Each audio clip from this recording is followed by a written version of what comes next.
China just abolished Hong Kong's autonomy in one fell swoop. Beijing has passed a new national security law on Tuesday. The controversial law grants the government sweeping powers that critics fear will be used to quash Hong Kong's freedoms and autonomy.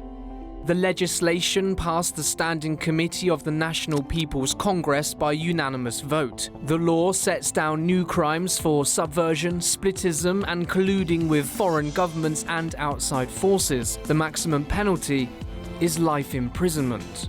Hong Kong Chief Executive Carrie Lam will receive authority to appoint judges to hear national security cases, while Beijing gains the power to interpret laws as it sees fit.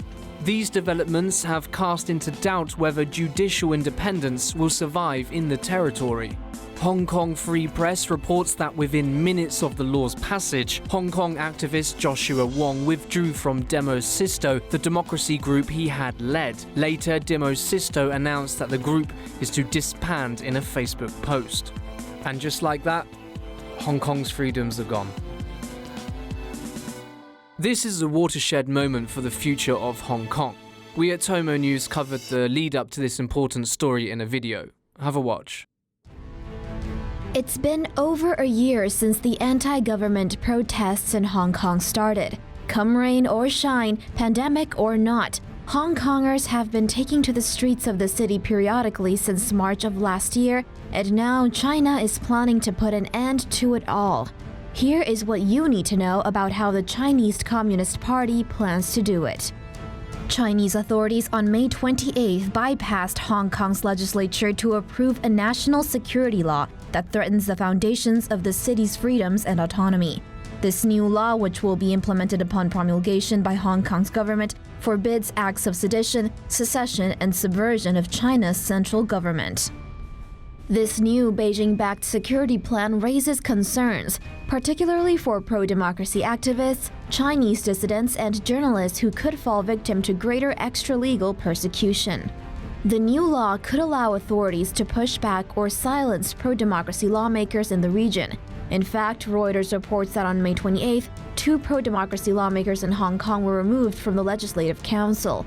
Their removal reportedly happened during a meeting where lawmakers were discussing the First Amendment to the new law, which would make it a criminal offense to insult the Chinese national anthem.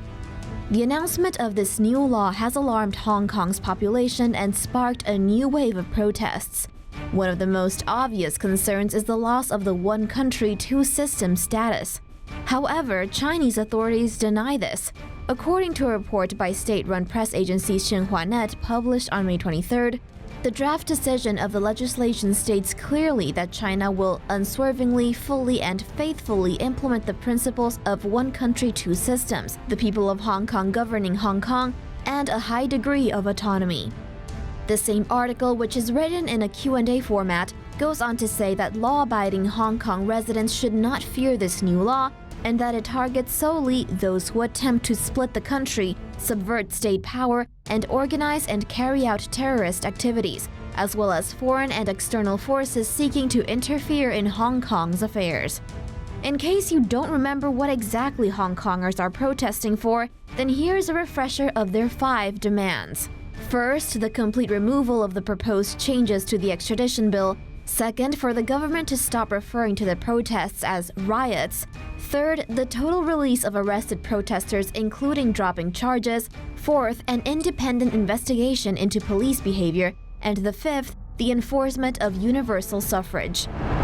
For more news animations and explainers, hit the subscribe and bell button to join the TomoNews family. Thanks for watching.